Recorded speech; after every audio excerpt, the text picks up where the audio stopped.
polling data about the level of support Palestinians had for Hamas before the attacks.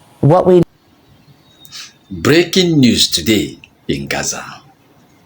How do Gaza feel about Hamas? How do Palestinians feel about Hamas, about Israel, about what is going on in Gaza?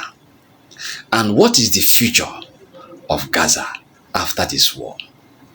But before we hear the full response, I would like you to touch the like button, subscribe, follow me if this is your first time of coming across my videos.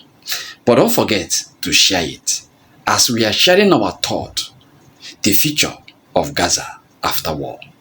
Now, let's go there. Has the answers to some of the biggest questions about the war. Amani Jamal is the Dean of Princeton's School of Public and International Affairs. She is also a founder and principal investigator of the Arab Barometer, a polling organization. Her most recent survey of Gazans, completed on the eve of the Hamas attacks, provides a surprising snapshot of a people deeply disillusioned with their leaders. Dean Jamal is with me now to unpack that survey and discuss the broader changes in public opinion across the Middle East. Amani Jamal, pleasure to have you on. Pleasure is mine. Thank you for having me. So let me start by asking you a question that I often get asked. What does it mean that the Palestinians elected Hamas? How much weight should you put on that statement? Well, that's a really good question, Farid. I mean, when you think about today, what's going on today, how much weight should we put on the elections in 2006? First of all, I want to sort of draw the attention of everyone that about 50% of the population of Gaza has been born since 2006. So they weren't even born in So they weren't even born. So that's 50% who weren't even born. But even when we go back to the day, when we sort of dissect that 2006 election, what we know is that Hamas won 44% of the popular vote. So it was never that they had this landslide victory. And we also know from 2006, a lot of that vote was based on combating corruption in the ranks of the Palestinian Authority.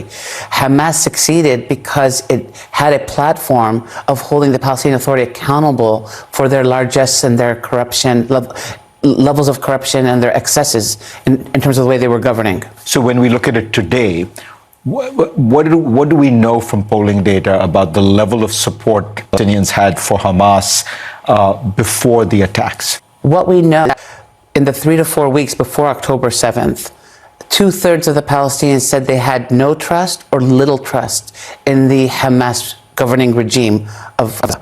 On the West Bank, those low levels of trust are even lower.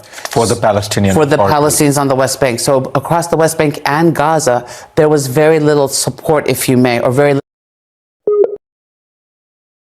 about the sort of rally around the flag effect. Now that Gaza has faced this massive bombardment from Israel, is it possible that they're rallying around the Hamas flag? So when we look historically at our data, what we know, Farid, is that when you have these cycles of violence, it plays brilliantly in the hands of Hamas.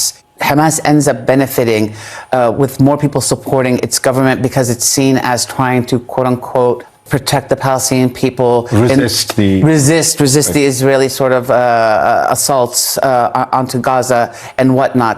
So this has traditionally benefited Hamas. Having said that, this time we're seeing levels of destruction and devastation that we haven't seen in previous cycles. We need to think about how these levels of violence might sort of bode well or not for Hamas. But I think if we take a more dynamic also and a multifaceted perspective on what's going on, I think support for Hamas is also going to be linked to what happens with support for the Palestinian Authority on the West Bank. Right. So if the Palestinian Authority continues to be seen as delegitimated or lacking legitimacy and lacking credibility and seen as a governing authority that is also corrupt and lacks popularity and has been unable to move the peace process forward, then this might mean that citizens will still sort of rally around Hamas because there isn't an obvious governing authority to rally around. You do polling in the whole region. So another question that I think a lot of people might have is the Abraham Accords, where Israel makes peace with some of the Gulf Arabs and Morocco, was premised on the idea that the Arab Street says it cares about the Palestinian issue, but they really don't, and that these governments could make a deal with Israel without worrying too much that they would be offending their street, their population. What does your polling tell you? So our polling tells us that this has never been substantiated across time. Consistently throughout our polling, the issue of Palestine resonates well. It's an extremely important, high priority issue among populations across the Arab world. I do believe maybe among the leaderships, among the governments, there was a desire to move on beyond the Palestinian issue, some believing that the Palestinian issue was holding them up. As you know, regional dynamics have shifted.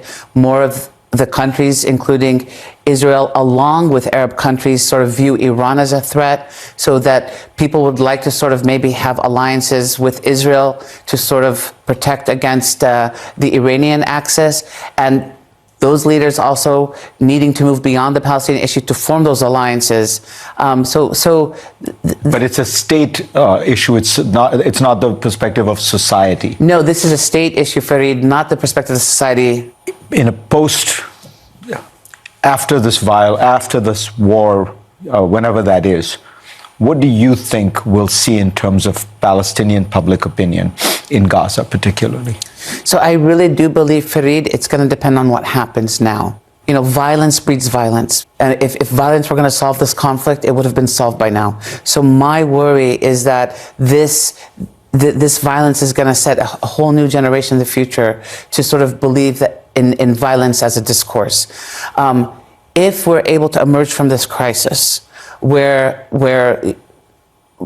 there's some sort of agreement that, let's say, you know, Hamas emerges weakened or agrees to some sort of demilitarized sort of status quo, this might allow for the Palestinian Authority to play a much more meaningful and impactful role in the transition.